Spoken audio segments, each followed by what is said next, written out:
Can we just give Bill Murray an Oscar already so we can get back to the important projects? You know, like making a sequel to What About Bob? St. Vincent is the story of an aging crank whose life has changed when he has to start watching a kid who moves in next door. Melissa McCarthy takes on the role of the kid's overworked single mom, and Bill Murray slides easily into the part of the cranky old neighbor whose life choices seem to all be on the wrong side of wise. It's only through an odd friendship with this neighbor boy that Vincent starts the slow trek from sinner to saint. That's right. It's the old curmudgeon gets softened up by a neighbor kid routine. But this movie has one thing that the many that have come before it didn't: Bill Murray. And that ain't a bad thing. Murray is stunning in this. His take on the old man set in his unhealthy ways is captivating in its dedication and wonderful in its humor and heart.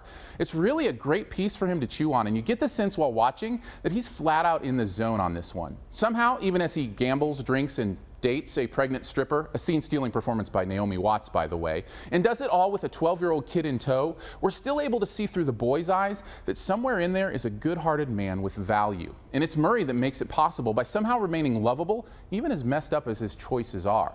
But his isn't the only great performance. Naomi Watts, as mentioned, is great, as is Chris O'Dowd, and even the kid at the center of it all really pulls it off quite nicely.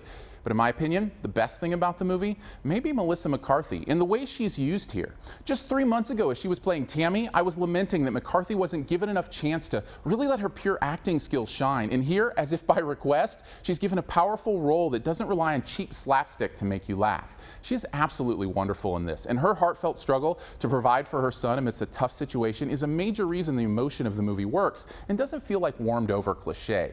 Which would have been a very easy trap to fall into, by the way. This really is the same old story. Since the dawn of cinema, old men have been yelling to kids, "Get off my lawn!" There always seems to be some young rascal that just can't help but break through and warm the old geezer's heart.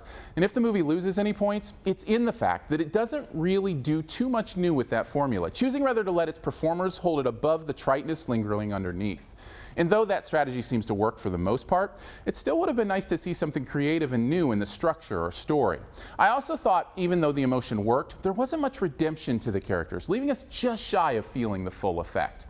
Overall, though, St. Vincent is a pleasant watch of a movie we have seen many versions of many times before.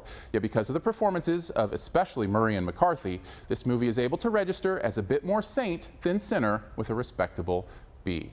Thanks for checking out this Your Movie Friend review. Stay tuned for this review's best ever challenge here in a bit. First, I want to throw some stuff up over here that you can click on. If you'd like to subscribe, which I'd very much appreciate, you can do that by clicking the big gray subscribe button. And if you want to see more, well, I've also got reviews out this week of Ouija and John Wick. You can also click the logo right up here to go to the all-new YourMovieFriend.com, where you can find a searchable database of reviews, as well as the written text of these videos. And finally, this review's best ever challenge, where you name the best movie ever in a particular category, and also try to identify my choice. Have we done Bill Murray yet? All right, let's do it. What is the best Bill Murray movie ever? An impossible task, I know, but I'm going to go with the one where he instructs a particular rodent to never drive angry. Drop your own answer and a guess at mine in the comments, and the first person to guess mine does get a point. Thanks, and please subscribe.